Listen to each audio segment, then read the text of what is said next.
എല്ലാ കൂട്ടുകാർക്കും സതേൺ ഡയറീസിൻ്റെ പുതിയൊരു വീഡിയോയിലേക്ക് സ്വാഗതം.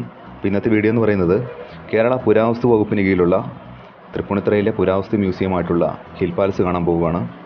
തൃപ്പൂണിത്തുറയിൽ നിന്ന് 2.5 കിലോമീറ്റർ ദൂരമാണ് നമ്മുടെ ഈ പറയുന്ന ഹിൽ പാലസിലേക്കുള്ളത്. അപ്പോൾ ഹിൽ പാലസിനകത്തേക്ക് കയറുമ്പോൾ തന്നെ ഇതിൻ്റെ ഇടത് സൈഡിലായിട്ട് ഇവിടുത്തെ ടിക്കറ്റ് കൗണ്ടർ കാണാം. അപ്പോൾ അതിനോട് അനുബന്ധിച്ചൊരു ചെറിയൊരു ബോർഡുണ്ട്. അപ്പോൾ ആ ബോർഡിൽ ഇവിടുത്തെ ടിക്കറ്റ് നിരക്കുകളുണ്ട്. മുതിർന്നവർക്ക് 35 രൂപയും ചെറിയ കുട്ടികൾക്ക് 10 രൂപയുമാണ് ഫീസ്. അതുപോലെ തന്നെ സാധാരണ ക്യാമറ ഉപയോഗിക്കുന്നതിന് 60 രൂപയും മൊബൈൽ ക്യാമറയ്ക്ക് 20 രൂപയുമാണ് ടിക്കറ്റ് ചാർജ് ഈടാക്കുന്നത്. അപ്പോൾ ഈ കോമ്പൗണ്ടിലേക്ക് കയറുമ്പോൾ തന്നെ ഇതിൻ്റെ ഈ ടിക്കറ്റ് കൗണ്ടറിനോട് ചേർന്ന് കുറച്ച് ചെടികളൊക്കെ വിൽപ്പനയ്ക്കുണ്ടെന്ന് പറഞ്ഞൊരു ഇത് കാണാം, ഒരു ഭാഗം കാണാം. അപ്പോൾ അതിനോടനുബന്ധിച്ച് തന്നെ ഒരു ചെറിയൊരു ഷോപ്പും ഉണ്ട്. അപ്പം നമുക്ക് ഉള്ളിലേക്ക് കയറുമ്പോൾ വെള്ളവും അങ്ങനെയുള്ള കാര്യങ്ങളൊക്കെ വേണമെന്നുണ്ടെങ്കിൽ ഇവിടുന്ന് വെള്ളം മേടിച്ചുകൊണ്ട് തന്നെ ഉള്ളിലേക്ക് പോകാവുന്നതാണ്. പിന്നീട് ഇങ്ങനെ മുൻപോട്ട് നടക്കുമ്പോൾ തന്നെ ഇവിടുത്തെ ഒരു പാർക്കിംഗ് ഏരിയയാണ്.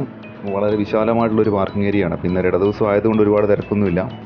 അതല്ല ഓഫ് ഡേയ്സിലൊക്കെ വരുവാണെന്നുണ്ടെങ്കിൽ, അതുപോലെ വീക്കെൻഡിലൊക്കെ വരുവാണെന്നുണ്ടെങ്കിൽ നല്ല തിരക്കുള്ള ഏരിയ തന്നെയാണ് ഹിൽ പാലസും പരിസര പ്രദേശങ്ങളും. അപ്പോൾ ഇതാണ് ഹിൽ പാലസിലേക്കുള്ള സ്റ്റെപ്പ് കയറി. അതല്ലെന്നുണ്ടെങ്കിൽ നമുക്ക് ഇവിടുന്ന് ഈ റോഡ് വഴി ഇങ്ങനെ വളഞ്ഞു ചുറ്റിയാണെന്നുണ്ടെങ്കിലും പാലസിൻ്റെ അടുത്തേക്ക് ഇങ്ങനെ പോകാവുന്നതാണ്. അതുപോലെ ഈ ഒരു കൊട്ടാരത്തിൻ്റെ ഈ ഒരു പാലസിൻ്റെ ചരിത്രം പറയുകയാണെന്നുണ്ടെങ്കിൽ കൊച്ചി മഹാരാജാവ് തൻ്റെ സ്വന്തം സമ്പാദ്യം ഉപയോഗിച്ച് 1865 പണി കഴിപ്പിച്ചതാണ് ഹിൽ പാലസ്. 1980 കൊച്ചി രാജകുടുംബം ഈ ഒരു കൊട്ടാരം കേരള സർക്കാരിന് കൈമാറി. പിന്നീട് പുരാവസ്തു വകുപ്പിൻ്റെ കീഴിലായിട്ടുള്ള ഈ ഹിൽ പാലസ് 1986 മ്യൂസിയമാക്കി പൊതുജനങ്ങൾക്കായി തുറന്നു കൊടുത്തു എന്നാണ് നമ്മുടെ വിക്കിപീഡിയയിൽ കാണുന്നത്. അതുപോലെ തന്നെ പ്രശസ്തമായിട്ടുള്ള മലയാള സിനിമയായിട്ടുള്ള മണിച്ചിത്രത്താഴ് ഉൾപ്പെടെ ഒരുപാട് സിനിമകൾ ഈ കൊട്ടാരത്തിൽ വെച്ച് ചിത്രീകരിച്ചിട്ടുണ്ട്. 1991 മ്യൂസിയം തുറന്ന് പ്രവർത്തനം ആരംഭിച്ചത്. നിലവിലിവിടെ 11 ഗ്യാലറികളുണ്ട്. കൊച്ചി മഹാരാജാവും രാജകുടുംബാംഗങ്ങളും ഉപയോഗിച്ചിരുന്ന വസ്തുക്കൾ, പുരാതനമായിട്ടുള്ള ശിലാഫലകങ്ങൾ, ശില്പങ്ങൾ, നാണയങ്ങൾ തുടങ്ങി നിരവധി വസ്തുക്കൾ ഈ കാണുന്ന മ്യൂസിയത്തിലുണ്ട്. എന്തായാലും ഈ ഒരു പാലസും ഇതിൻ്റെ പരിസര പ്രദേശമെല്ലാം തന്നെ കേരള പുരാവസ്തു വകുപ്പ് വളരെ വൃത്തിയായിട്ട് തന്നെയാണ് സൂക്ഷിക്കുന്നത്.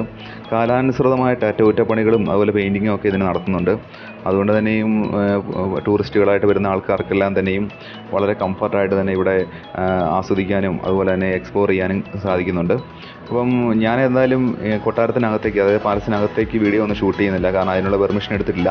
ഏകദേശം 2000 രൂപയ്ക്ക് മുകളിൽ എന്തോ ആണ് അതിനകത്തേക്ക് വീഡിയോ ഷൂട്ട് ചെയ്യാനുള്ള ഒരു പെർമിഷന്. അപ്പം നമ്മുടെ മൊബൈൽ ക്യാമറയാണ് യൂസ് ചെയ്യുന്നുള്ളതുകൊണ്ട് അപ്പം നമുക്ക് അത്രയും രൂപ കൊടുത്തൊന്നും ഇതിനകത്ത് കയറാനുള്ളൊരു ഇതില്ല. അപ്പോൾ എന്തായാലും ഇപ്പോൾ ഈ കാണുന്ന ഒരു പ്രദേശം, ഈ ഒരു ഏരിയ ഒക്കെ എന്ന് പറയുന്നത് നമുക്ക് വളരെ പരിചിതമായിട്ടുള്ള പ്രദേശം തന്നെയാണ്. കാരണം ആ ഒരു സിനിമയ്ക്കകത്ത്, മണിച്ചിത്രത്താഴ് സിനിമയ്ക്കകത്തൊക്കെ ആ ഒരു സിനിമ സ്റ്റാർട്ട് ചെയ്യുമ്പോൾ തന്നെ കാണിക്കുന്നത് ഈ ഒരു ഭാഗമാണ്, കൊട്ടാരത്തിൻ്റെ ഈ ഒരു സീനാണ്. അപ്പം ഞാൻ കൊട്ടാരവും കാര്യങ്ങളുമൊക്കെ ഉള്ളിൽ കയറി കണ്ടു, തിരിച്ചിറങ്ങി വന്നു. അപ്പോൾ ഈ കൊട്ടാരത്തിന് സമീപം തന്നെ ഒരു ക്ലോക്ക് റൂമുണ്ട്. നമ്മുടെ ചെരുപ്പുകളൊക്കെ നമുക്കവിടെ സൂക്ഷിക്കാം. ചെരുപ്പിട്ടുകൊണ്ട് കൊട്ടാരത്തിനകത്തേക്ക് കയറ്റില്ല. അപ്പം ഇതെല്ലാം കണ്ട് നമ്മളിങ്ങനെ ഇറങ്ങി വരുമ്പോൾ തന്നെ ഇതിൻ്റെ സൈഡിൽ കണ്ടല്ലേ ഒരുപാട് ചെടികളൊക്കെ നട്ടു വളർത്തി വളരെ മനോഹരമായിട്ട് തന്നെ ഈ ഒരു ഏരിയ. അപ്പോൾ എന്തായാലും ഗാർഡനിങ് തന്നെ ഈ നമ്മുടെ പുരാവസ്തു വകുപ്പ് വളരെ സൂക്ഷ്മമായിട്ട് തന്നെ ശ്രദ്ധിച്ചിട്ടുണ്ട്. കാരണം ഇതിൻ്റെ ഗാർഡനിങ് എന്ന് പറഞ്ഞാൽ വളരെ മനോഹരമാണ്. അതുപോലെ തന്നെ കൊട്ടാരത്തിലെ വളരെ മനോഹരമായിട്ടുള്ള മറ്റൊരു സ്ഥലമാണ് ഈ കാണുന്ന ഒരു ഇടനാഴി.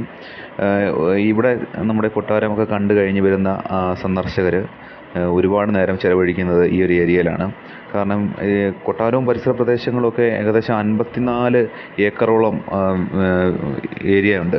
അപ്പോൾ അത്രയും സ്ഥലങ്ങളിലെല്ലാം കണ്ടു കഴിഞ്ഞിട്ട് മടുത്ത് വന്നിരുന്ന് കുറച്ച് നേരം ഇവിടെ വന്നിരുന്ന് വിശ്രമിക്കാറുണ്ട്. പിന്നെ ഈ കൊട്ടാരവും പരിസര പ്രദേശത്തുമൊക്കെ ഒരുപാട് ഔഷധ സസ്യങ്ങളും പിന്നെ ധാരാളം വൃക്ഷലതാദികളും ഒക്കെ നിൽക്കുന്നുണ്ട്. കൊച്ചി നഗരമധ്യത്തിൽ നിന്ന് ഏകദേശം 10 കിലോമീറ്റർ ദൂരം മാത്രമേ ഉള്ളൂ. ഏകദേശം 10 അല്ല 12 കിലോമീറ്റർ മാക്സിമം, അത്രയും ദൂരം മാത്രമേ ഉള്ളൂ ഈ കാണുന്ന ഹിൽ പാലസിലേക്ക്. അപ്പോൾ എന്തായാലും കൊച്ചിയിലൊക്കെ ആദ്യമായിട്ട് വരുന്ന ആൾക്കാരൊക്കെ എന്തായാലും മസ്റ്റായിട്ട് തന്നെ വിസിറ്റ് ചെയ്യേണ്ട ഒരു സ്ഥലം തന്നെയാണ് നമ്മുടെ തൃപ്പൂണിത്തുറ ഹിൽ പാലസ്. പിന്നെ ഹിൽ പാലസിൻ്റെ അടുത്ത് തന്നെ ഇതുപോലൊരു മാൻ പാർക്കുണ്ട്. ഒരുപാട് മാനുകൾ ഇവിടെ ഈ ഒരു പാർക്കിൽ ഉണ്ട്. അപ്പം ഇവറ്റകളൊക്കെ നമ്മളുമായിട്ട് വരുന്ന സന്ദർശകരുമായിട്ടൊക്കെ വളരെ പരിചയത്തോടു കൂടി അടുത്ത് വന്നിരിക്കുന്നത്. അപ്പോൾ എന്തെങ്കിലുമൊക്കെ ഭക്ഷണം കൊടുക്കുമല്ലോ കിട്ടുമല്ലോ എന്നൊക്കെ ഓർത്തായിരിക്കും വന്ന് നിൽക്കുന്നത്. പിന്നെ ഇവിടെ കാണാനുള്ളതെന്ന് പറഞ്ഞാൽ ഈ കാണുന്ന ഒരു ദിനോസറിൻ്റെ സ്റ്റാച്ചു ആണ്. ഏകദേശം 28 വർഷങ്ങൾക്ക് മുമ്പ് ഞാനിവിടെ വരുന്ന സമയത്ത് ഈ ഒരു സ്റ്റാച്ചു ഇവിടെ ബിൽഡ് ചെയ്തുകൊണ്ടിരിക്കുന്ന സമയമായിരുന്നു. പിന്നീട് വരുന്നതെന്ന് പറയുന്നത് ഈ കഴിഞ്ഞിടയ്ക്കാണ്. എന്തായാലും എറണാകുളത്തേക്കൊക്കെ ആദ്യമായിട്ട് വരുന്ന ആൾക്കാരെല്ലാവരും തന്നെയും തീർച്ചയായിട്ടും സന്ദർശിക്കേണ്ട ഒരു സ്ഥലം തന്നെയാണ് തൃപ്പൂണിത്തുറ ഹിൽ പാലസ്. അപ്പോൾ നമ്മുടെ ഇന്നത്തെ വീഡിയോ ഇവിടെ അവസാനിപ്പിക്കുകയാണ്.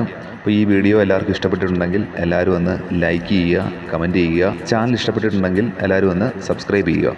താങ്ക്